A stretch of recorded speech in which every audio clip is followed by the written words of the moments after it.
안녕하세요. 안녕하세요. 안녕하세요. 대박열린고시학원에서 공중보건학 담당하는 이승훈입니다. 공중보건 과목은 보건직, 보건진료직, 의료기술직 공무원 시험의 필수 과목이고요. 그리고 최근 몇 년 동안 기출문제들을 보면은 굉장히 어렵거나 난이도가 굉장히 꽤 있는 문제들보다는 넓은 범위에서 골고루 출제가 되고 있습니다. 그래서 이론서에 있는 그런 내용들 외에도 뭐 행정이나 법규나 그리고 또 최근 이슈들 이런 것들이 또 발빠르게 바로바로 문제에 반영되는 면이 없잖아 있기 때문에 그런 것들을 좀 주의해서 보셔야 될 것 같습니다. 그래서 우선 강의에 들어가기에 앞서서 먼저 이 몇 가지 첫 시간이니까 몇 가지 말씀을 좀 드리고 그리고 이제 수업을 진행해 나가도록 하겠습니다. 첫 번째는 제 수업은 최신의 출제 경향에 맞춘 그러니까 비공개 문제들, 공개 문제들은 별로 없고 거의 다 기술직 공무원들 이제 전공 과목들이 비공개 문제들인데 비공개 문제들의 출제 경향에 최대한 맞춘 강의랑 자료들을 전달을 해드리도록 노력을 하도록 하겠습니다. 그리고 이 교재들이 나와 있는 교재들이 볼륨만 크고 필요 없는 내용들이 많이 있는 것들이 있는데 보시다시피 다 가지고도 계시겠지만 제가 만든 이 교재가 최신 출제 강의에 맞춘 꼭 필요한 내용들만을 담고 있습니다. 해서 요것들을 기초로 해가지고 수업을 진행을 할 거고요. 그리고 두 번째는 제가 직접 운영하는 카페가 있습니다. 뭐 아시는 분은 다 아시겠지만 네이버에 검색창에다가 공중보건 스터디를 쓰시거나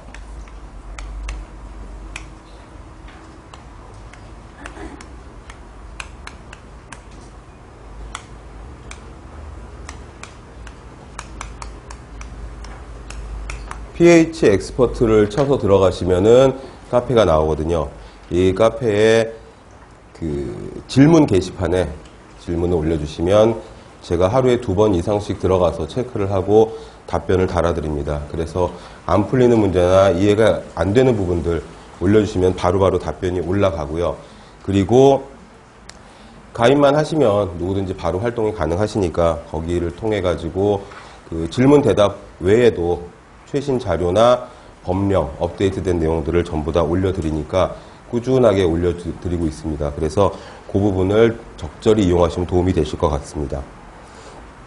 공무원 준비는 철저하게 준비를 해서 누가 더 꼼꼼하게 준비하고 공부하느냐에 따라서 성패가 달린 그런 문제이기 때문에 카페하고 강의하고 교재를 적절히 이용을 하시면 그러면 좋은 성과를 얻으실 수 있을 것 같습니다.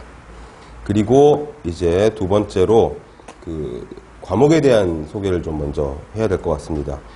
뭐 기술직 공무원들을 준비하시는 분들이시기 때문에 비슷한 전공들을 아마 하신 분들이실 걸로 생각이 되는데 그렇다면 공중보건학 과목은 학교에서 한 번 정도씩 다 기본으로 배우셨을 겁니다. 아마 1학년 1학기 때 입학하자마자 배우는 과목이 공중보건학이잖아요. 굉장히 쉬운 과목이고 전체 교양 비슷한 그런 과목이기 때문에 뭐 많이 생소하거나 어색하지는 않으실 부분일 텐데 챕터를 넘어가면서 보시면 아시겠지만 전 과목이 다 골고루 망라가 되어 있는 부분이어서 행정도 있고 법규도 있고 그 다음에 그러니까 문과적 내용, 이과적 내용이 다 들어가 있는 부분들이죠. 의학, 약학, 무슨 영양학, 그 다음에 뭐 통계도 들어가 있고 과목들이 굉장히 많이 들어가 있어서 화학이나 생물이나 생리학이나 이쪽에 지식이 좀 없으신 분들 같은 경우에는 그 부분이 또 어려울 수도 있고 행정 쪽이 약하신 분들은 그 부분이 어려울 수도 있기 때문에 해서 전 챕터가 다 나에게 익숙한 그런 부분들은 아니거든요. 근데 그거는 단점이고 장점은 깊게 들어가지 않는다는 거죠. 넓고 방대하고 얕은 지식을 원하기 때문에 얕고 넓게 보는 그런 센스가 필요하다 이렇게 생각이 됩니다. 이제 디테일한 것들은 수업을 들어가면서 말씀을 드릴 거고 그리고 최근 출제 경향에 대해서 좀 잠깐 말씀을 드리면 전통적으로 이 공중보건에서 가장 중요한 부분을 차지하는 부분이 역학하고 환경 부분이었거든요. 환경 부분이 역학보다 조금 더 많이 그러니까 공무원 시험 20문제 중에서 한 5에서 6, 7문제 정도가 그러니까 거의 한 40%가 가까이 환경 쪽에서 나오는 부분들이 있었습니다. 환경은 질병하고도 관련이 있고 환경은 보건하고도 관련이 있고 환경은 거의 다 관련이 있어서 그래서 많이 나오는 부분도 없지 않아 있는데 환경 부분이 올해 시험을 제가 계속 추이를 보니까 조금 좀 출제 비율이 떨어지는 그래서 한 서너 문제 정도로 줄은 그리고 질병 역학에서 많이 출제가 되는 그런 추세로 좀 가고 있습니다. 해서 질병 역학과 환경하고 전혀 관련이 없다고 말할 수는 없지만 이 두세 챕터가 다 합쳐져 가지고 그래서 나오는 문제들이 꽤 있어서 질병 역학 부분은 특별히 시간을 많이 할애해서 근데 재밌는 것이 뭐냐면 답을 찾을 적에 딱딱 떨어지는 수학 문제처럼 딱딱 떨어지는 그런 그 답이 아닌 경우들이 꽤 있거든요.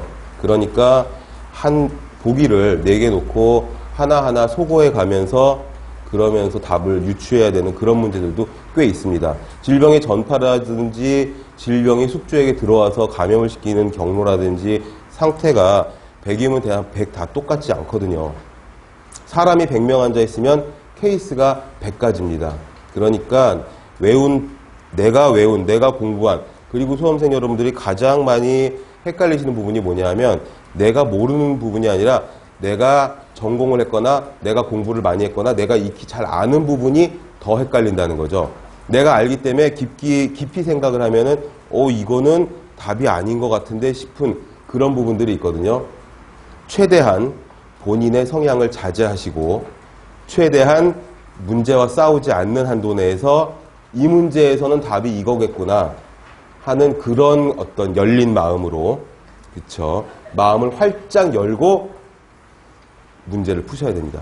결국에는 문제를 풀어서 답을 맞춰서 합격하는 게 목적이니까 이걸 무슨 학술적으로 내가 이걸 전공을 했기 때문에 이거는 답이 없어 이래가지고서는 화를 내 보면 본인만 손해가 되는 그런 부분이어서 딱딱 떨어지는 정답이 있는 문제들은 너무나 좋지만 시험 문제 20문제들을 딱 보면 그 중에서 한두 문제, 두세 문제 정도는 유추해서 풀어야 되는 문제들이 꽤 있습니다.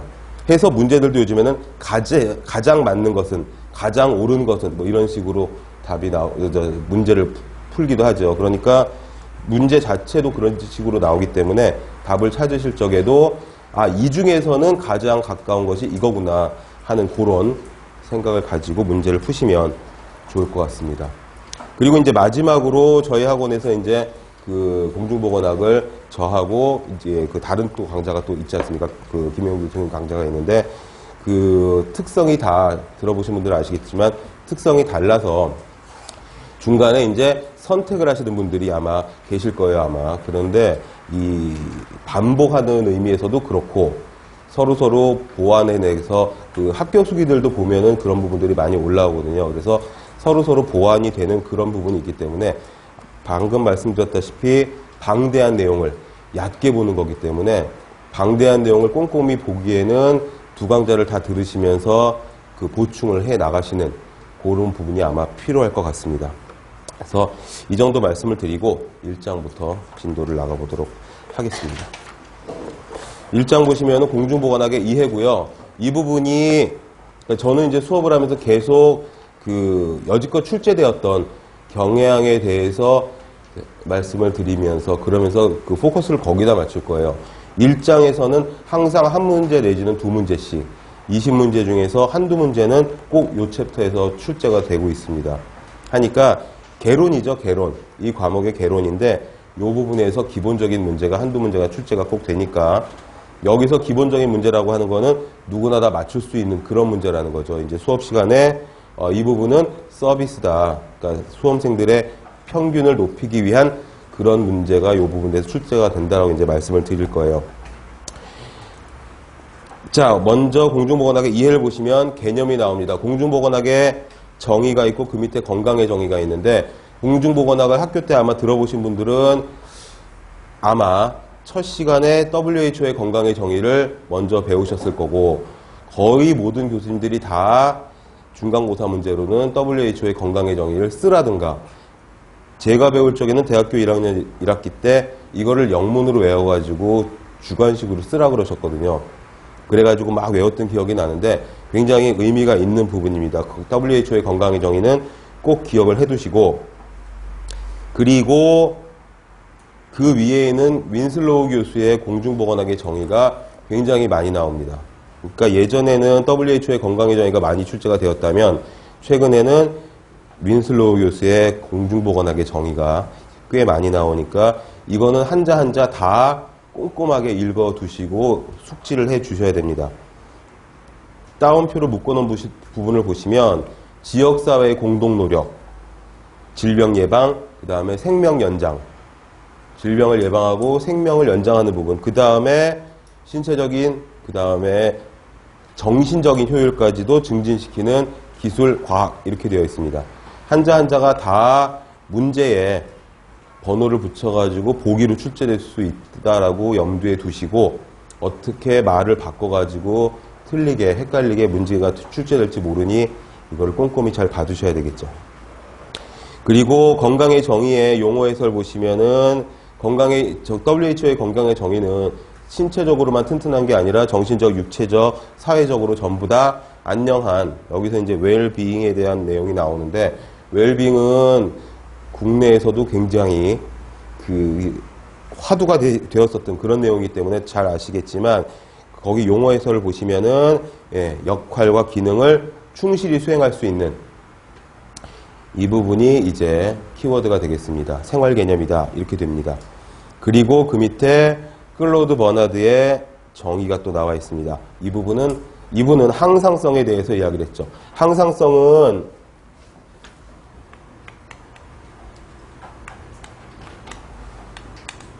호메오스테시스라고 그래서 같게 유지하는 거죠. 같게 유지하는 겁니다. 그래서 그 수업 시간에 제가 이런 그래프를 가끔 그릴 건데 뭐 한 두세 번 정도 인용이 될 겁니다. 보신 분들도 많으시겠지만 이쪽이 세균의 동력이라고 하면 이쪽이 건강 또는 면역력이라고, 세균의 동력이 세고 면역력이 약한 부분, 이 부분은 질병이 걸린 상태가 아니라 거의 사망하는 상태고요. 세균의 동력과 면역이 비슷하거나 세균의 동력이 좀 큰 이런 부분들은 질병에 걸려있는 상태인 거죠. 결국에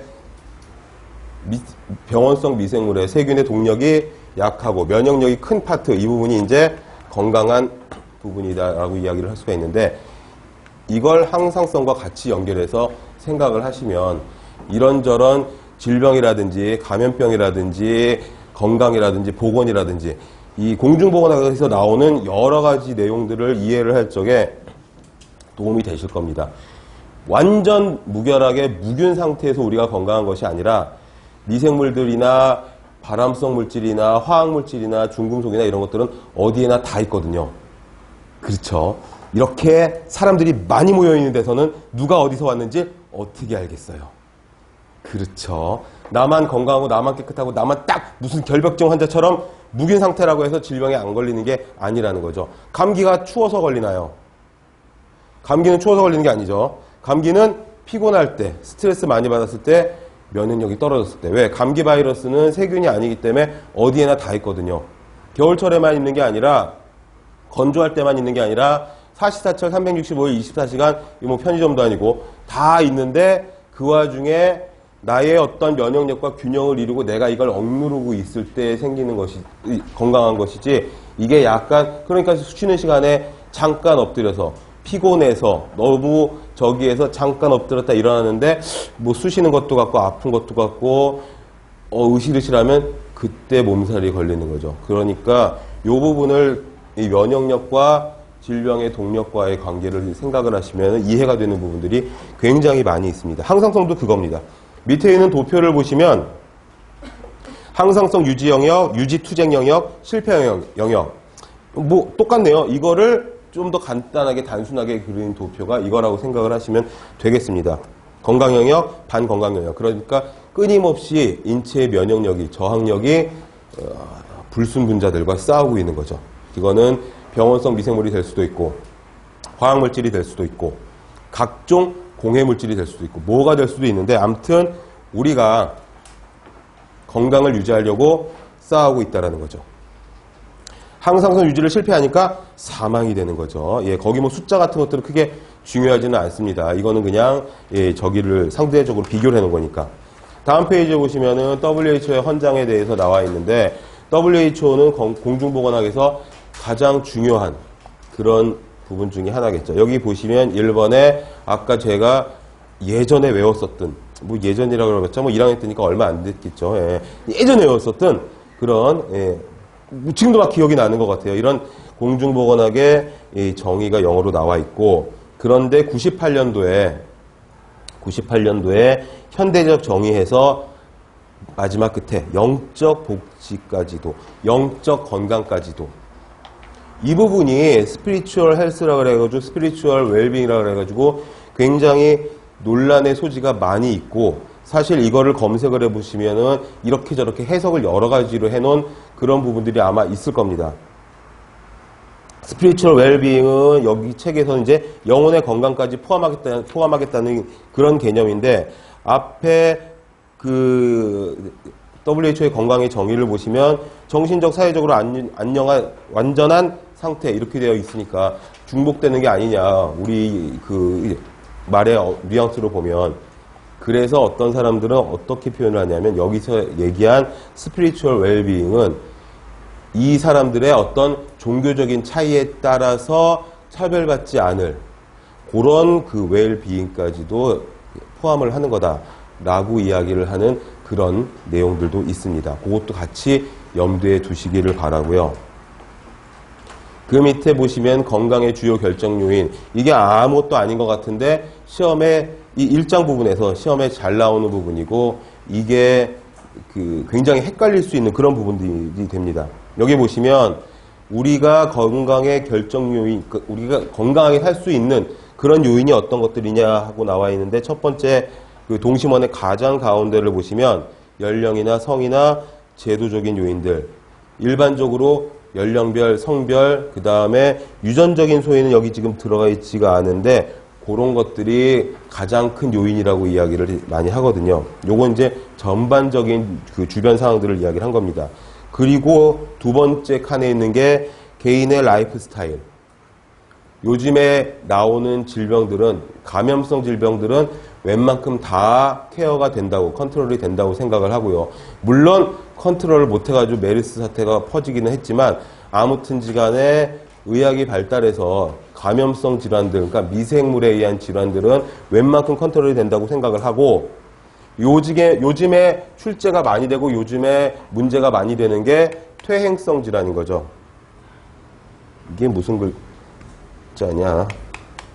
퇴행성 질환인 거죠. 이걸 예전에는 성인병이라고 했었죠. 근데 성인병이라는 이야기를 안 하죠. 성인들만 이제 걸리는 게 아니라 애들도 걸리니까.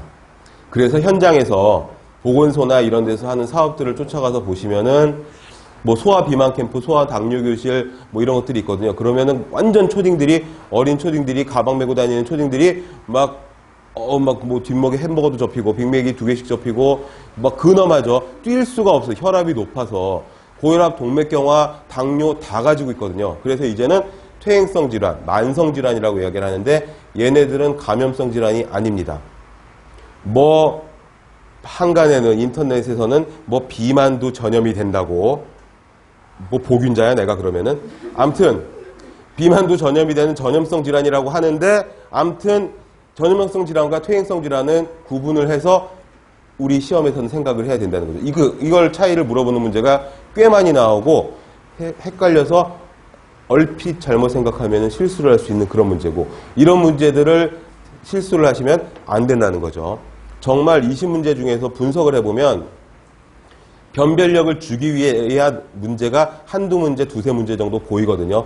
거기서 이제 운과 어떤 나의 그런 그 통밥이라고 하면 좀 그렇고 나의 어떤 그런 유추에 대해서 답을 찾아내는 그런 능력과 센스와 이런 것들과 결부시켜가지고 맞춰나가는 거지 그 외에 16, 17문제 정도의 확실하게 답이 있는 것들은 절대로 헷갈리시거나 틀리시면 안 된다는 거죠.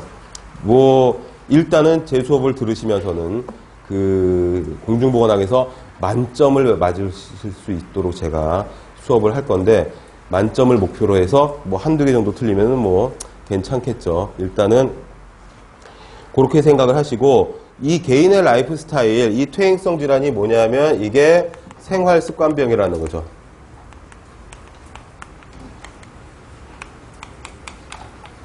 과거에 없었던 질병들이 생겨나는 미생물에 의한 병원성 미생물에 의한 질병들이 아니라 생활 습관이 잘못되어서 잘못된 생활 습관, 잘못된 식습관 이런 것들 때문에 생기는 병들이기 때문에 생활 습관병, 퇴행성 질환, 개인의 라이프 스타일 같은 맥락에서 보시면은 되겠습니다. 아주 중요하게 생각되는 그런 부분들입니다.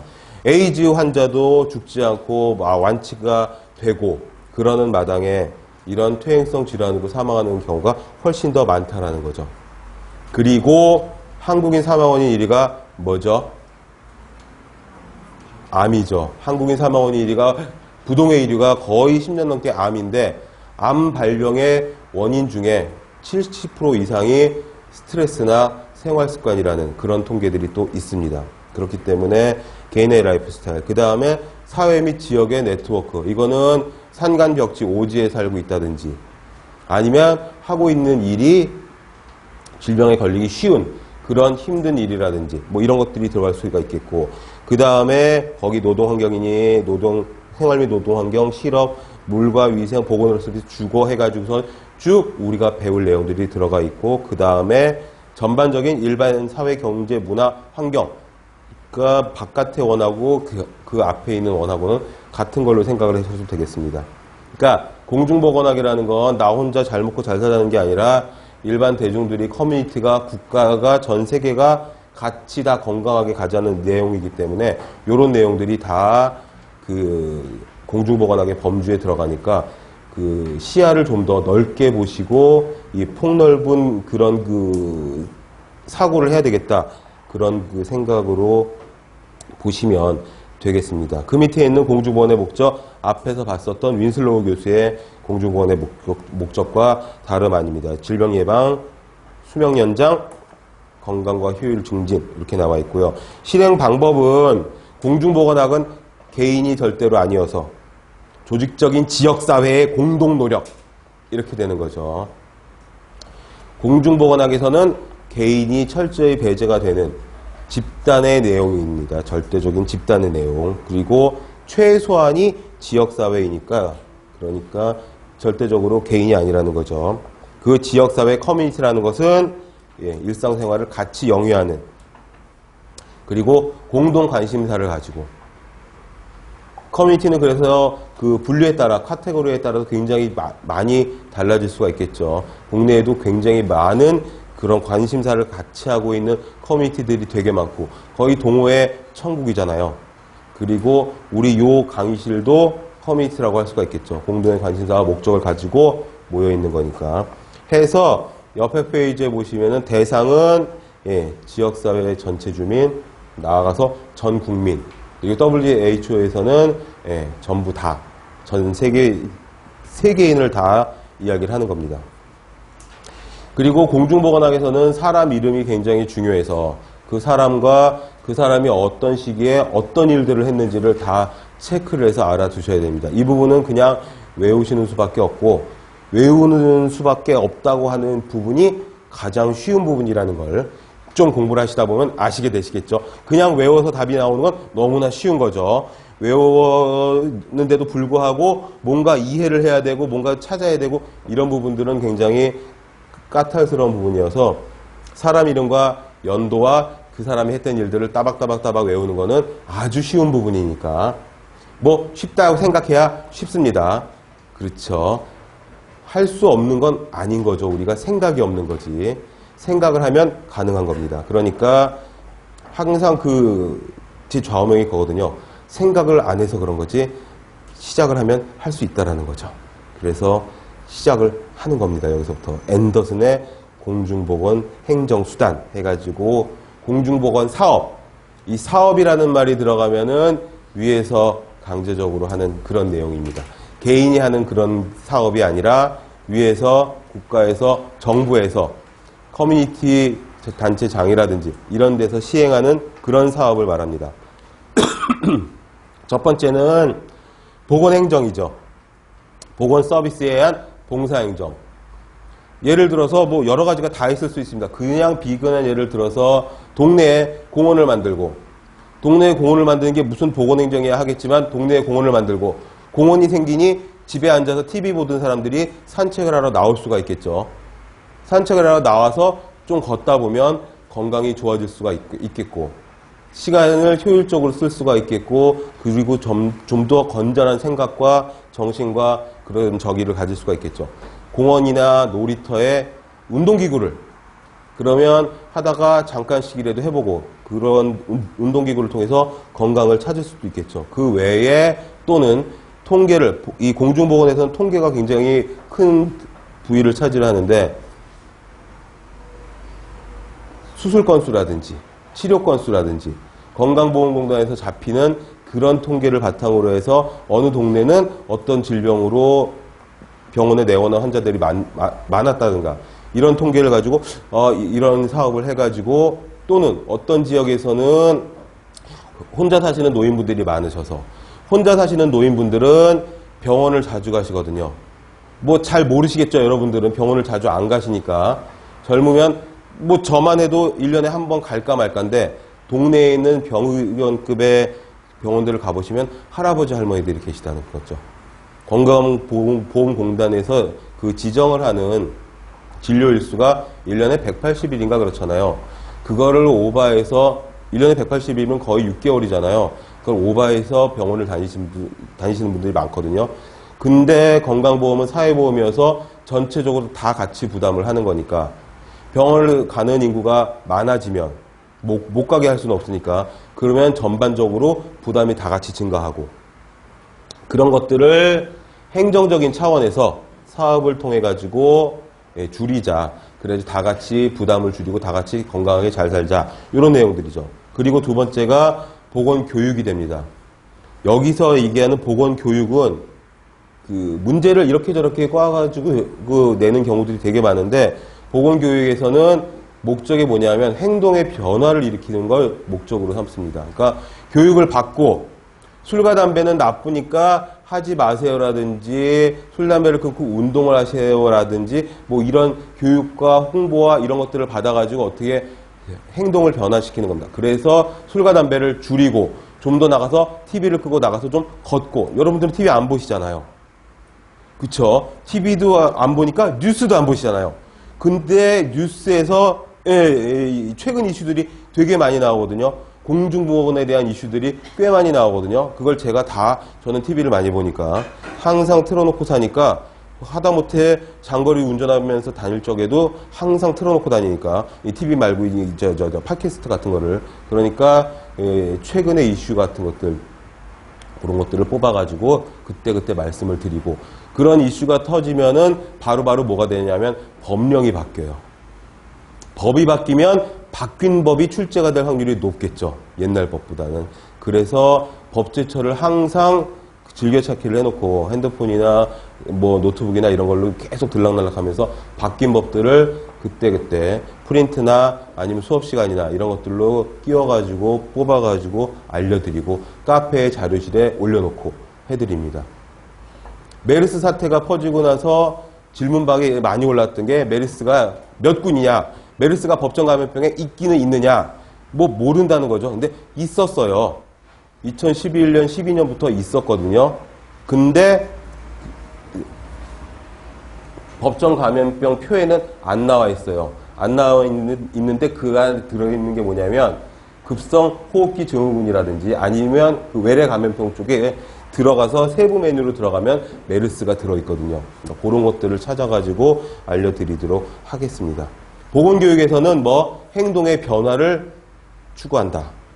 그리고 비용이 저렴하고 파급 효과가 큰, 그 다음에 보건관계 법규, 방금 법규 말씀을 드렸지만 법규에 의해서 통제를 할 수가 있다는 거죠.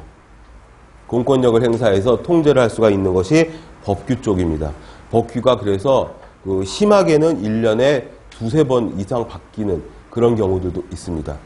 이제 뭐 시간이 지나가지고 또 다시 봄이 되고 여름이 되고 그러면 사실 봄, 여름 관계없죠. 이제는 미세먼지 이런 것들은 사시사철이니까. 예전에는 봄철에만 황사 얘기하고 잠깐 그랬었는데 이제는 미세먼지가 계속 넘어오는데 미세먼지에 대한 그런 행정적인 규제도 바뀌었잖아요. 올해 1월 1일부터 PM2.5가 공식적으로 규제 대상이 된 거죠. 그런 부분들까지도 진도 나가면서 꼼꼼하게 알려드릴 테니까. 그래서 저는 항상 제가 들어가는 뭐 게시판이나 커뮤니티 외에 법제처하고 저희 카페하고 계속 주기적으로 왔다 갔다 하면서 보고 있으니까 그때그때 알려드리도록 하겠습니다. 해서 앤더슨의 공중보건 행정수단이 세 가지, 뭐 행정과 교육과 법규가 들어가는데 각각이 어떤 내용들을 함유하고 있는지, 포함하고 있는지를 아시고 여기서 꽈가지고 문제를 낸다고 하면은 의미를 생각해서 이건 뭐 달달달 외우는 부분들이 아니라 교육에서는 어떤 부분들이 포함이 되니까 보기를 읽어보시고 이게 맞는지 틀리는지 판단을 하셔야 되는 거죠. 자, 그 다음에 애시튼앤 세이모어의 공중보건 4단계 요 이름도 알아두시고 이름이 안 나오고 공중보건 4단계라고 해도 이렇게 1, 2, 3, 4 거의 순서대로입니다. 예전에 어땠냐면 산업보건이었습니다. 산업화가 되면서 도시화가 되면서 보건 문제가 생기가 되겠죠. 예전에는 농경사회나 뭐 이런 데서는 흩어져 살기도 하고 인구 밀집 지역이 아니었고 인구가 많지도 않았었고 유해물질이나 이런 게 많지도 않았었고 우리가 이야기하는 뭡니까 다이옥신 같은 환경호르몬이나 이런 광우병이나 이런 것들이 다 산업화가 되고 인구가 밀집되면서 대량 생산, 대량 소비되면서 발생한 문제들이 많거든요. 그러니까 산업화 도시화로 인해서 생기는 문제들이 많이 생깁니다. 흩어져 살다가 산업화 도시화가 되니까 모여 살면서 환경 문제 생기겠죠. 쓰레기라든지 하수라든지 이런 문제들 거기서 생기는 문제들이 얼마나 많겠어요. 쓰레기, 하수 이런 거는 환경을 손상을 시킬 거고 그러면은 전에는 아무 생각 없었던 것들이 공기가 나빠질 수도 있고 농약이나 이런 걸 많이 뿌려가지고 인체에 해가 될 수도 있겠고 그런 시기가 있었고요. 두 번째는 개인위생 시기. 그래서 이제 산업화가 되면서 점점점 건강을 해쳐지는 예전에 없던 병이 생기는 예전에 없었던 물질들이거든요. 그런 것들이 생겨가지고 이제는 개인위생과 그 다음에 미생물학이 조금씩 발달을 하면서 예방접종 같은 것들이 생겨가지고 많이 살렸죠. 인구가 좀 더 늘어나는 효과가 있었겠죠.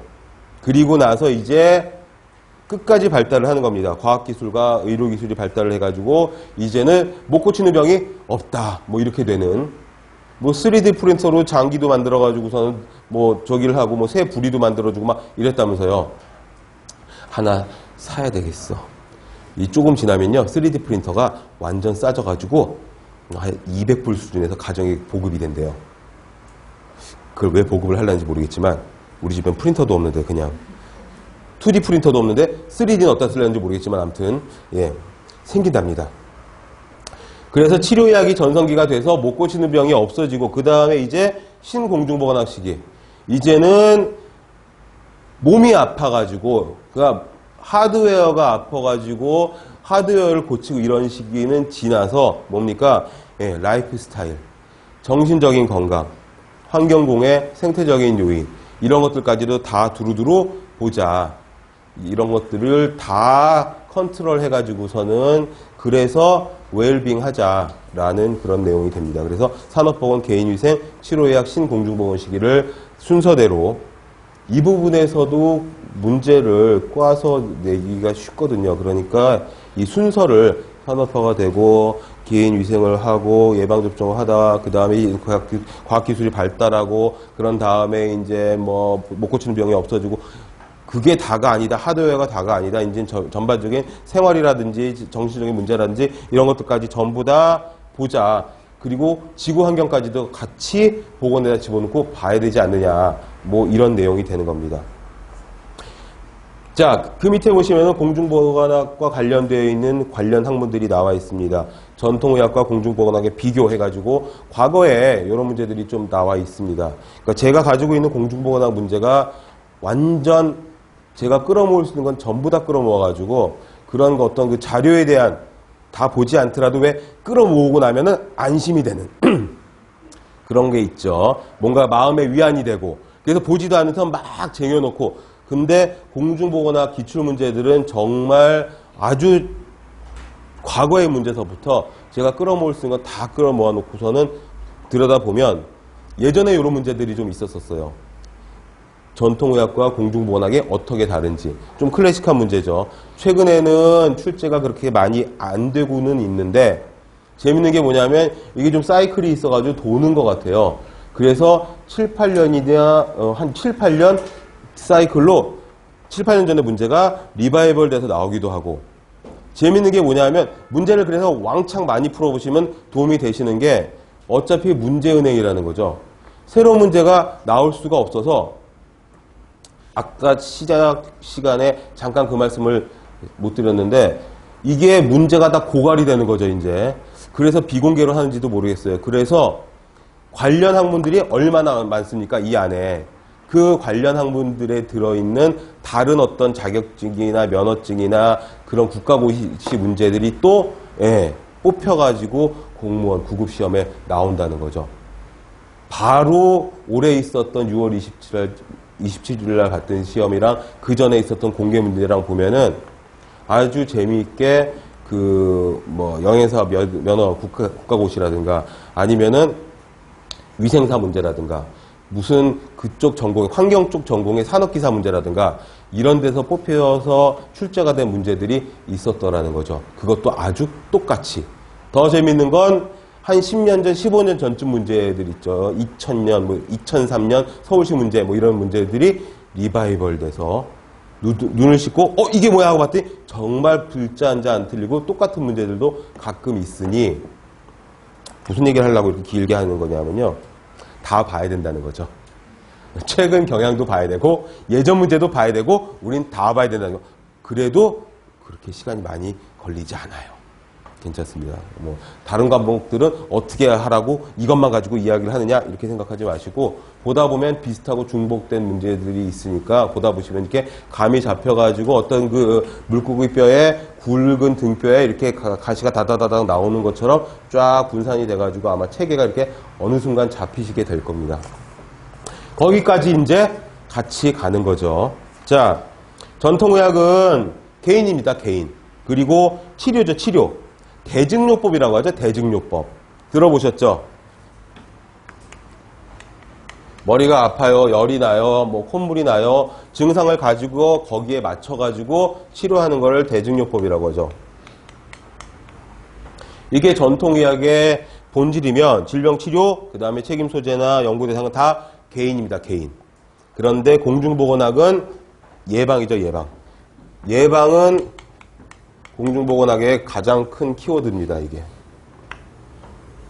그래서 그 치료, 예방 이런 말이 들어가면 무조건 예방이라는 거죠. 예방. 공중보건학은 예방입니다. 공중보건학은 예방이죠. 공중보건학은 예방이라는 거죠. 그만해야 되겠다.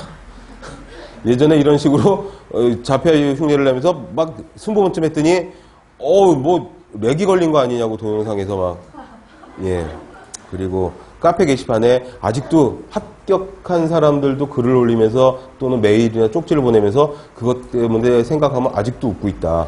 바보가 아닌가. 이랬다는 거죠. 아무튼 예방이라는 겁니다. 예방. 예방이죠. 치료가 아니고 예방입니다. 예방. 그만. 자, 그래서 질병예방 자, 됐고, 그 다음에 책임 소재는 국가와 지역사회. 가 책임이 있고요. 연구 대상도 개인이 아닌 인류 전체가 되는 거죠. 그리고 내용이 치료가 아니라 뭡니까? 불건강, 건강을 해치는 요인, 건강을 해치는 원인 이런 것들을 찾아서 이거를 제거하는 겁니다. 그래서 전체가 다 건강하게 살자. 이건 예방인 거죠. 그러니까 미리미리 어떻게 알고 미리 하겠느냐? 과거에 있었던 것들을 거울을 삼아가지고 앞으로 예방을 하게 되는 거죠. 그게 이제 차이고요. 그 밑에 있는 대괄호 2번에 있는 내용도 마찬가지입니다. 실천 위주, 예방, 예방의학 이렇게 됩니다. 다음 페이지에도 또 계속 그런 말이 나오죠. 그 공중보건학이 예방이라고 말씀드렸는데 그 예방의학과 공중보건학이 또 비교. 그 공중보건학 안에 예방의학이 들어가는데 구체적으로 예방의학과 공중보건학이 어떻게 조금 또 다른지. 그러니까 큰 카테고리에서는 공중보건 예방이었고 그 세부 메뉴로 들어가서 공중보건학의 본질과 예방의학과의 어떤 차이점이 있는지 그걸 보는 표입니다. 이게 목적은 똑같습니다. 표가 붙어있죠. 그 다음에 대상 및 단위는 예방의학은 전체일 수도 있지만 개인일 수도 있다라는 거고, 내용도 보시면은 질병의 예방, 건강 증진이, 그러니까 예방의학이 좀 더 작은 범위인 거죠. 공중보건학은 아까도 나왔지만 불건강의 원인이 되는 걸 전부 다 제거하자. 책임 소재, 진단 방법. 진단 방법도 임상적 진단. 임상이라는 말이 들어가면은 침대를 생각하면 됩니다. 한자적인 의미가 임상은 침대에 접해서, 침대 옆에서 이런 뜻이니까 임상 이런 말이 들어가면 영어로는 클리니컬이죠. 클리니컬. 임상이란 말이 들어가면 이건 병원, 환자 이렇게 생각을 하시면 됩니다. 그리고 공중보건학에서는 통계 자료를 가지고 단일 질환으로, 그러니까 우리나라가 얼마나 이 뭐예요? IT 강국이라 인터넷이 빠르고 세계 최고죠. 외국 가면 쓸 수가 없잖아요. 그쵸. 와이파이도 돈 내고 써야 되고, 우리는 다 우리는 그런 거 돈 내면 안 되죠. 무료 와이파이에다가 속도도 겁나 빠르고, 느리면 안 되잖아요. 그럼 막 화를 내고 집어 던지니까. 완전 빠르고, 홈페이지가 얼마나 잘 되어 있냐 하면은, 여러분들이 이제 공부를 하시면서, 안 들어가 보시겠지만, 이렇게 말을 계속해도 안 들어가시더라고요, 보면은. 법제처 홈페이지가 너무너무 잘 되어 있어가지고, 기가 막혀요. 원하는 거는 키워드로 다 찾을 수가 있고, 법령이 쫙 길게 나오면 옆에 그 메뉴에서 클릭만 하면 드드득 뜨고, 그래도 모르겠으면은 화면 내 검색창에다가 띄워가지고서는 단어를 검색하면 그 부분만 뜨고, 어떤 게 새로 바뀌었는지 어떻게 다 읽어봐 그러면 신구법 비교 버튼이 있어가지고 그걸 누르면 가장 최근에 바뀐 법하고 바뀌기 전하고 팝업창으로 떠요. 와, 기가 막힌 거죠. 그리고 말을 못 알아듣겠다 싶으면은 용어 설명까지 친절하게 마우스 딱 갖다 대면 용어 설명도 나오고. 법제처도 그렇게 돼 있고, 통계 포털이라고 있죠. 국가 통계 포털 들어가시면은 원하는 자료가 다 있습니다. 완전 최신 자료로. 그러니까 우리 카페는 여기 있지만 이 녹색 창에 검색을 하지 마시고 구글링을 통해서 검색을 하시면 그런 부분들을 쉽게 찾으실 수가 있어요. 이 얘기를 왜 하냐면 보건통계 자료를 통해서, 예를 들어서 지금 제가 찾아본 거에 의하면 거의 최근 5년 동안, 올해까지도 단일 수술 건수로 가장 많은 건수를 차지하는 게 치질, 치루, 치액 시술 수술이거든요. 대한민국 성인 남녀의 30% 이상이 치질, 치루, 치액 셋 중에 하나를 가지고 있다는 거죠. 어마어마한 부분이거든요. 그러면 그런 통계 자료를 가지고 보건사업을 해야 되겠죠. 치질, 치루, 치액을 어떻게, 치질로 하다로 묶을게요. 치질을 어떻게 식사를 바꾼다든지. 아까 말씀드린 것처럼 공원 얘기를 자꾸 왜 하냐면 저희 동네가 주택가여가지고 그런 게 전혀 없었거든요.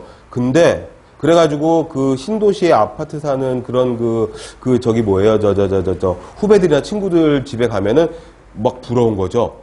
조경이 너무나 잘 돼 있고 막 산책하기 좋고 말해가지고 이거 굉장히 좋은데 이랬는데, 저희 동네에서 홍대까지 공원이 뚫렸는데 경의선 버려진 철길을 갖다가 공원을 만들었어요.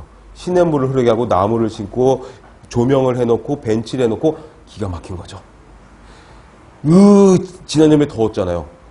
더웠는데 저녁 때만 되면 사람들이 쏟아져 나와가지고 개를 끌고, 반려동물이 그렇게 많은 줄 몰랐어. 전부 다 개를 끌고 고양이를 끌고 거기다가 홍대 근처로 가면 잔디밭에 이제 돗자리 깔고 앉아가지고 뭐 먹고 저기 하고 그러는데 사람들이 쏟아져 나오는 거죠. 시냇물이 흐르는데 시냇물이 어디 있겠어요? 다 수돗물이겠지. 깨끗하잖아요. 애들이 물놀이를 하고 있는 거죠. 어디 동네 애들이 그렇게 많은지 몰랐어요. 근데 계속 걷고 있어요. 저도 방 내내 나가서 걸었어요. 그게 좌식 생활을 좀 벗어나게 하고 하루에 10분, 20분이라도 산책을 시키고 그러면은 전반적으로 커뮤니티가 조금이라도 더 건강해지지 않겠느냐. 뭐 이런 효과가 있다라는 거죠. 아주 깜짝 놀래게 사람들이 쏟아져 나오더라는 거죠. 비만 안 오면 다 나와요. 그 더운데 바람도 잘 안 부는데 아주 뭐 어디 있었는지 모르겠는 사람들이 막 나오는 거죠. 그런 식이어서 이 통계 자료를 통해 가지고 어떤 쪽에다가 힘을 쏟아 가지고 사업을 해서 건강하게 만들지 말씀드린 것처럼 시술 건수가 많더라. 제일 많이 뉴스에 나오는 게 뭐예요? 매년 60%씩 당뇨 환자가 증가하고 있다는 거예요. 대표적인 퇴행성 질환 아니겠어요? 당뇨는 만병의 근원이고 그 제가 수업 시간에 농담 반 섞어가지고 농담도 아니죠. 3대 불치병 있잖아요. 그쵸? 당뇨와 치질과 하다 보면 맨날 이렇게 되더라고요. 무좀. 그냥 무덤까지 갖고 가야 되는. 완치가 없는 거죠. 완치가 없어요. 완치가. 평생 조절을 해야 되는데 머리끝부터 발끝까지 합병증이 있다는 거죠. 실명의 그 위기가 많이 찾아오고 당뇨로 인한 실명 되게 많죠. 그리고 제가 병원에서 한 7년 반 정도 당뇨 교체를 일주일에 한 번씩 매주 수요일마다 외래 환자, 입원 환자에 다 모아가지고 강당에서 그 당뇨 교육을 했는데 당뇨 환자들의 대부분은 다 10년, 20년. 그러니까 제가 막 슬라이드 뭐 PPT 해놓고 막 뭐 음식 뭐 이런 거 갖고 막 발 관리니 식사 관리니 운동 이런 얘기를 하면은 할아버지들이 다 내가 더 잘 알아. 내가 박사야. 아우 나 20년 차야. 막 그러시는데 다리 한쪽을 절단하시고 어떤 분은 양쪽 다 절단하시고 사고에 의한 다리 절단 외에 가장 많은 건수를 차지하는 게 당뇨에 의한 다리 절단이거든요. 그러니까 그런 퇴행성 질환의 통계가 자꾸 잡히고 대한민국 성인 남성 30% 이상이 비만이라는 거죠. 과체중이 아니라 비만이라고. 그러니 그런 거로 인한 퇴행성 질환이 많이 발병을 하면 이거는 감염성 질환보다도 훨씬 더 치료비라든가 기간이 많이 소요되는 질병들이기 때문에 그게 전체 사회의 부담으로 다가오고 사회 전체가 다 건강하지 못하게 되는 그러니 그런 불건강의 요인을 제거를 해야 된다는 거죠. 공중보건학 사업을 통해서 통계를 통해서 그리고 문제 해결은 진료와 투약이 예방의학이면 공중보건학은 보건관리와 봉사 이렇게 된다는 겁니다. 자, 유사 용어를 비교하면 사회의학이라는 말도 있고요. 지역사회의학이라는 말도 있고 건설의학이라는 말도 있는데 다 좀 비슷비슷하고 여기 나와 있는 두꺼운 글씨로 볼드 쳐져가지고 나와 있는 내용들은 다 출제가 한 번 이상 됐었던 그런 부분들입니다. 사회학은 뭐냐? 소셜 메디슨은 이거는 사회적인 유해 요인까지도 같이 제거를 해야 된다. 그러니까 질병은 여기 보시면 생물학적 장애, 생물학적 내용 뒤에 그 가장 최근 기출 문제도 지금 이게 지금 개정판 새 교재인데 뒤에 문제들을 보시면 작년 문제까지 다 수록이 되어 있거든요. 제 교재에 들어있는 문제들은 확실한 문제입니다. 아시는 분은 아시겠지만 확실한 문제여서 100% 나왔던 아주 확실한 문제들이고 가장 최근 문제들이고 어떤 이야기가 있냐면 생의학적 관점 이런 용어들이 작년인가 재작년 문제 나왔었어요. 그게 바로 뭐냐 하면 하드웨어적으로만 본다라는 거죠.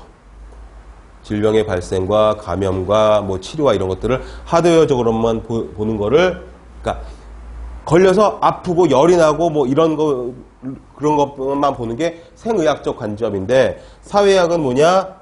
그거 외에도 사회적인 유해윤이나 조건이나 정신적인 거나 이 생활 환경 이런 거 다 같이 보자라는 거죠. 그래서 공중보건학은 사회의학이라고도 하고 또는 지역사회의학이라고 역시 물리학적, 생물학적, 사회학적 전부 다 생물학적, 물리학적 이런 것들만 집어넣으면 사람을 인체를 딱 어떤 생물학적인 그런 그 인체로만 봐서 보는 건데 여기서는 뭡니까? 의료 환경, 그 다음에 예방의학, 포괄적인 이 포괄적인 보건 서비스에다가 빡 중요 표시를 포괄적인 보건 서비스, 포괄 보건 의료 이런 말들이 앞으로 계속 나올 겁니다. 전부 다 포함한다는 거죠. 그러니까 WHO의 가장 최근의 정의처럼 몸뚱아리만 건강한 게 아니라 전부 다 영혼의, 정신의, 사회적인, 가정적인 이런 전부 다 포함해요. 그 다음에 거기 동그라미 니은에 있는 키트 G 존슨이라고 되어 있죠. 이 사람은 뭐라고? 역동적인, 다이내믹한 과정이다. 뭐가? 지역사회 이야기. 그 말은 뭐냐 하면 아주 인터랙티브하게 상호 연관적인 그런 톱니바퀴가 돌아가듯이 다 관련이 있는 그런 내용이다라는 이야기고, 그 다음에 건설 이야기라고 하면은 거기 두 번째 줄에 있는 건강 상태를 최고도로 증진을 시키는, 면역력을 가장 크게, 그래가지고 어떤 마이너한 또는 메이저한 그런 병균들이 근처에 있거나 몸에 들어와도 건강을 유지할 수 있도록 항상 최상의 상태를, 옵티멈한 상태를 유지하자. 그런 건강관리 방법을 유지하자. 이런 것들이 건설의학이다. 그래서 용어와 그 용어의 의미들을 같이 기억을 하시고 공중보건학과 어떻게 관련이 있는지를 좀 생각을 하면서 쉬는 시간을 갖도록 하겠습니다.